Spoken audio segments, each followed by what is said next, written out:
7 તારીખે ભરૂચ જિલ્લાના નેત્રંગમાં એક જાહેર જનસભાનું આયોજન આમ આદમી પાર્ટી દ્વારા કરવામાં આવ્યું છે। આ જાહેર જનસભા છે તે એક ચૂંટણીના પ્રચાર તરીકે પણ જોવામાં આવી રહી છે, કેમ કે આમ આદમી પાર્ટી તો ચેતર વસાવાને પોતાનો ઉમેદવાર જાહેર કરી ચૂકી છે, પરંતુ સત્તાવાર જાહેરાત છે તે અરવિંદ કેજરીવાલના મોઢે કરવાની બાકી છે। તેને જ લઈને લોકોને મોટી સંખ્યામાં ઉમટવા માટે આહવાન કરવામાં આવ્યું છે। એટલે કે અરવિંદ કેજરીવાલને પણ આના ઉપરથી અંદાજો આવી જાય કે ના ભાઈ, ભરૂચ સીટ ઉપર તો ચેતર વસાવા જ ઉમેદવાર છે લોકસભાની સીટના। તેને લઈને તમામ કાર્યકર્તાઓ, નેતાઓ છે પોતપોતાની રીતે પ્રચાર કરી રહ્યા છે અને લોકો વધુમાં વધુ જનસંખ્યામાં ત્યાં જોડાય તે માટેનું આહ્વાનો કરી રહ્યા છે। તે વચ્ચે સાગબારા તાલુકાના પ્રમુખ ગિરિધર વસાવા પણ હવે મેદાને આવ્યા છે અને તેમના દ્વારા લોકોને પણ આહ્વાન કરવામાં આવ્યું છે, જેમાં યુવાનોને ખાસ કરીને તેમણે વિનંતી કરી છે કે તેઓ ભરૂચના નેત્રંગ ખાતે ત્યાં પહોંચે। તો તેઓ શું કહી રહ્યા છે અને ચેતર વસાવાના કેસને લઈને તેમણે શું વાત કરી છે, વાત કરીશું આ વિડીયોમાં।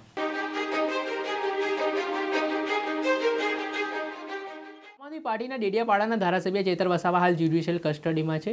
વાત કરવામાં આવે તો તેઓ ઘણા સમયથી અંડરગ્રાઉન્ડ રહ્યા હતા, ત્યારબાદ તેઓ પોલીસ સમક્ષ હાજર થયા હતા અને હાલ જે કોર્ટની જે કાયદેકીય પ્રક્રિયા છે તે અનુસાર તેઓ પોલીસની કસ્ટડીમાં છે ને તેમને રિમાન્ડની પ્રક્રિયા પૂર્ણ થઈ ચૂકી છે, પરંતુ અત્યાર સુધી વાત કરવામાં આવે તો ચેતર વસાવાને જામીન મળ્યા નથી, જેના કારણે ક્યાંક ને ક્યાંક આગામી લોકસભાની ચૂંટણી જે નજીકમાં આવી રહી છે અને તે પહેલાં ચેતર વસાવાના સમર્થનમાં આદિવાસી નેતાઓ હોય, સર્વ સમાજના લોકો હોય, તમામ હવે એક જ સૂરમાં કહી રહ્યા છે કે આગામી લોકસભાની ચૂંટણી છે તે ચેતર વસાવાને જીતાડીને જ રહેશે। જોકે હવે આગામી સમયમાં એટલે કે 7 જાન્યુઆરીના રોજ ભરૂચ જિલ્લાના નેત્રંગ ખાતે જાહેર જનસભા મળવાની છે। એ ખૂબ જ વિશાળ સંખ્યામાં લોકો આવવાના છે તેવા એવા અંદાજો અને અહેવાલો પ્રાપ્ત થઈ રહ્યા છે, પરંતુ તેને લઈને તે જનસંખ્યા બતાડવા માટે હવે આમ આદમી પાર્ટી છે તે મેદાને આવી છે। તમામ લોકો છે તે નેત્રંગ જવા માટે આહવાન કરી રહ્યા છે। આમ આદમી પાર્ટીના નેતાઓ અને લોકોને સમજાવી રહ્યા છે કે ચેતર વસાવા સામે કરવામાં આવેલા કેસ ખોટા છે। આ બાબતને લઈને સાગબારા તાલુકાના જે આમ આદમી પાર્ટીના પ્રમુખ છે ગિરધર વસાવા, તેઓ શું કહી રહ્યા છે તે જોઈ લો।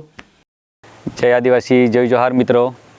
મારે વાત કરવી છે આદિવાસી સમાજના જનનાયક અને લડવૈયા અને ડેડિયાપાડા સાગબારાના ધારાસભ્ય શ્રી ચેતરભાઈ વસાવા સાહેબની।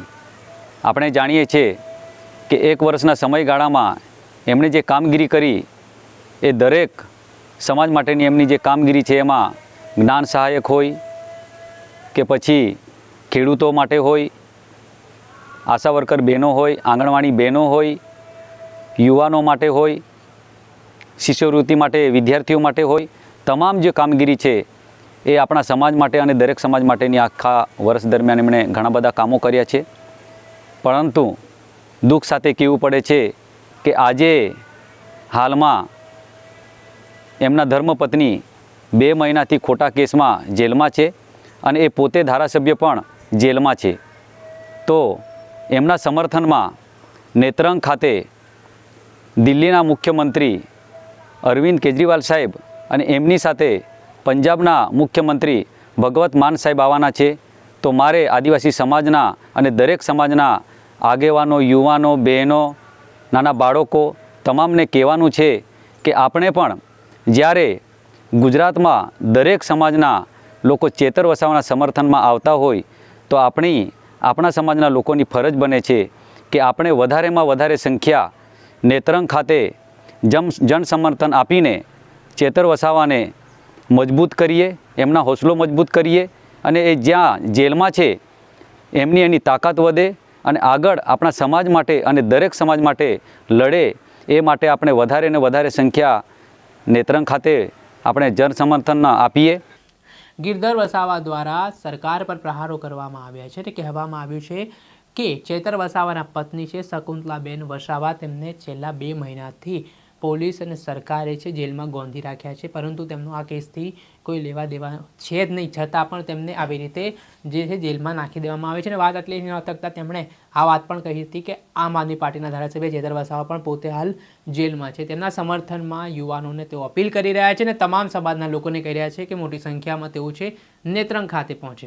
હવે ખરેખર આ ચેતર વસાવાના સમર્થનમાં જ્યારે નેત્રંગમાં સભા થવાની છે તો આ સભાથી આમ આદમી પાર્ટીને કેટલો બેનિફિટ થશે, આગામી સમયમાં અરવિંદ કેજરીવાલ જે ગુજરાત આવવાના છે તો તેઓ ખરેખર સત્તાવાર જાહેરાત છે ચેતર વસાવાના લઈને ઉમેદવાર તરીકે કરવાના છે કે શું રહેશે, કેમ કે શેઠ સિરિંગની જો અત્યારે વાત કરવામાં આવે ઇન્ડિયા એરલાઇન્સ તરફથી અત્યાર સુધીમાં જો ઇન્ડિયા એરલાઇન્સ તરફથી સેટ શેરિંગની વાત કરવામાં આવે તો ભરૂચ સીટ છે ખૂબ હોટ ફેવરેટ માનવામાં આવી રહી છે. આમ આદમી પાર્ટી તો એવું વિચારી ચૂકી છે કે અમારી ટિકિટ તો ત્યાં કન્ફર્મ છે. હવે જોવાનું રહ્યું કે એલાયન્સ નક્કી કરે છે તે પ્રકારે કેજરીવાલ ચૂંટણી લડવાના છે કે પછી ઇન્ડિવિજ્યુઅલ ગુજરાતમાં ચૂંટણી લડશે તે તો આગામી સમય બતાવશે. દર્શક મિત્રો, અત્યાર સુધી બસ આટલું. આવવાનું આ વિડીયો સાથે આપણે માહિતગાર કરતા રહીશું. નવજીવન ન્યૂઝની ચેનલને લાઇક કરો, સબસ્ક્રાઇબ કરો અને શેર કરવાનું ભૂલતા નહીં. નમસ્કાર.